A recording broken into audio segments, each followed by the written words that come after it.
Turki tidak akan berpartisipasi dalam latihan NATO di tengah meningkatnya ketegangan dengan Yunani.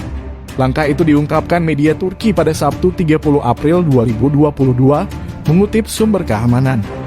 Ankara dijadwalkan mengirim jet F-16 Fighting Falcon ke latihan tahunan Tiger Meet yang akan diadakan di Pangkalan Udara Araksos di Yunani Barat dari 9 Mei hingga 22 Mei. Menurut laporan, Komando Angkatan Udara Turki menganggap kata-kata yang digunakan Yunani dalam dokumentasi teknis yang berkaitan dengan latihan itu bertentangan dengan hukum internasional dan menuntut agar itu diubah. Tetapi Yunani menolak melakukannya.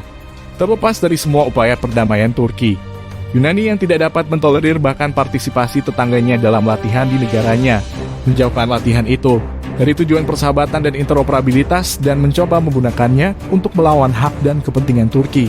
Papar seorang sumber keamanan, seperti dikutip surat kabar Sabah. Akibatnya, pada 22 April, Turki membuat keputusan tidak berpartisipasi dalam latihan itu dan memberitahu negara tuan rumah tentang penarikannya, ungkap laporan media Turki. Sementara itu, beberapa laporan menunjukkan sebenarnya Yunani yang memutuskan tidak mengizinkan Turki berpartisipasi dalam latihan NATO sebagai pembalasan atas pelanggaran reguler wilayah udara Yunani oleh jet Turki.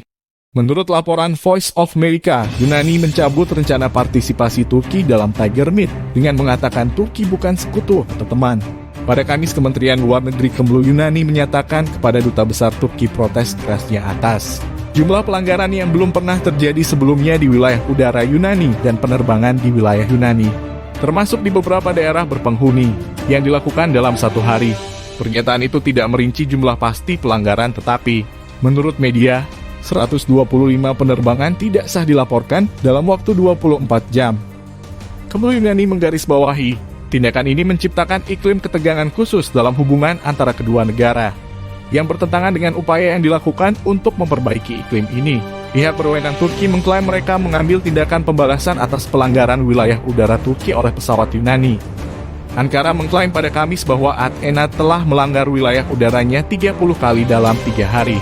Tuduhan timbal balik ini hanyalah salah satu dari beberapa poin perselisihan antara Ankara dan Athena. Tahun lalu, Yunani menempatkan militernya dalam siaga tinggi karena eksplorasi seismik oleh Turki di wilayah Mediterania Timur, yang dianggap Athena sebagai landas kontinennya. Pertemuan bulan lalu Perdana Menteri Yunani Kyriakos Mitsotakis dengan Presiden Turki Recep Tayyip Erdogan dianggap banyak orang sebagai acara yang menjanjikan. Namun sejak itu Yunani dilaporkan telah menangguhkan negosiasi membangun kepercayaan dengan pejabat Turki yang direncanakan pada Mei.